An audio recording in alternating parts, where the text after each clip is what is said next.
Me and Maya met one day. I was in the airport and she was sleeping, and she looked so beautiful. So I went and woke her up, and here we are 10 years later with 2 kids.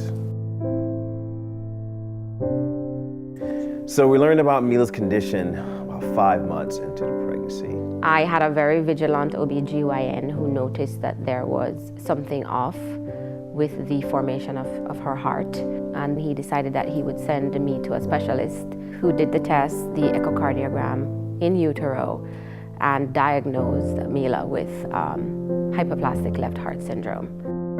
You know something's not right when you do a test and you go get the results, and there's a bunch of people in the room and they all have blank looks on their faces. There was just numbness and confusion. You have some doubts, like, okay, it's got to be a mistake, you know. Maya's healthy, I'm healthy.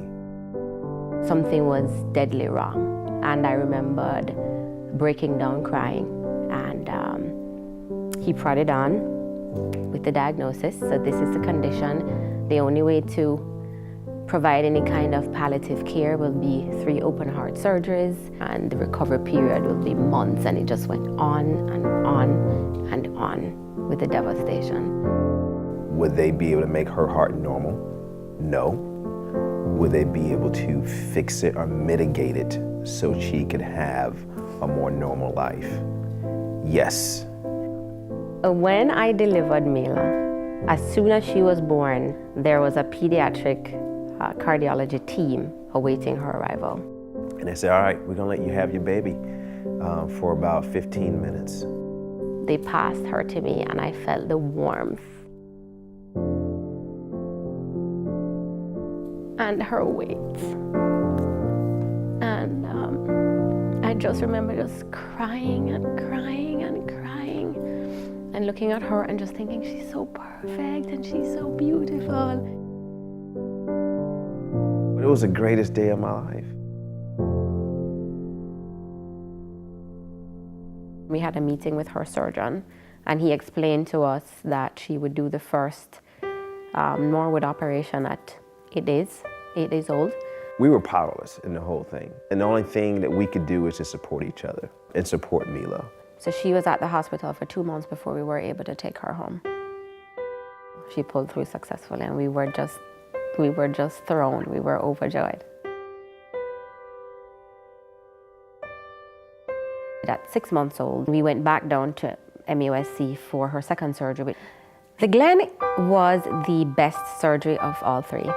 We went in, we were there 1 week, and we were out. I said, Mila, you're the champ. You're just hitting every fight.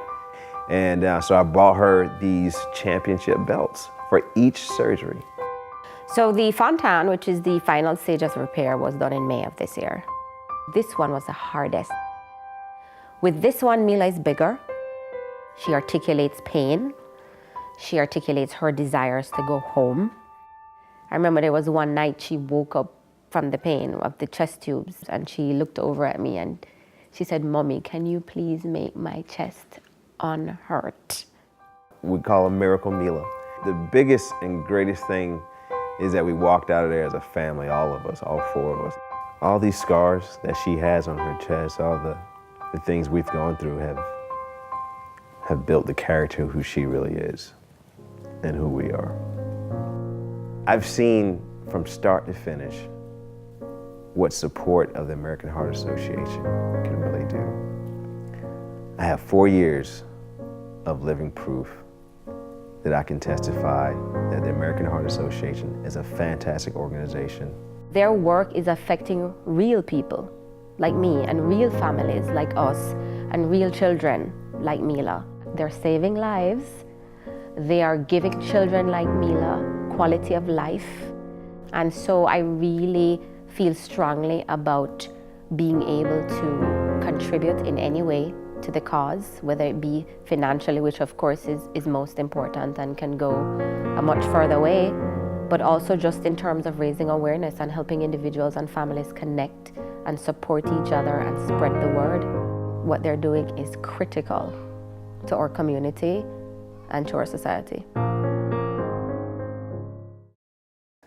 there's a battle going on, and that battle has been waged against this little red muscle that each of us have in our chest.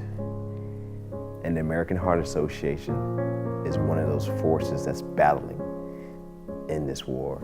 And they can't do it without our support.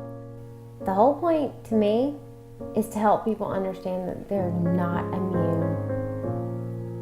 No one is immune to this type of situation. One thing that everybody is guaranteed to have is a heart. And they help everybody no matter what their circumstance is. And that research is super important because they save lives.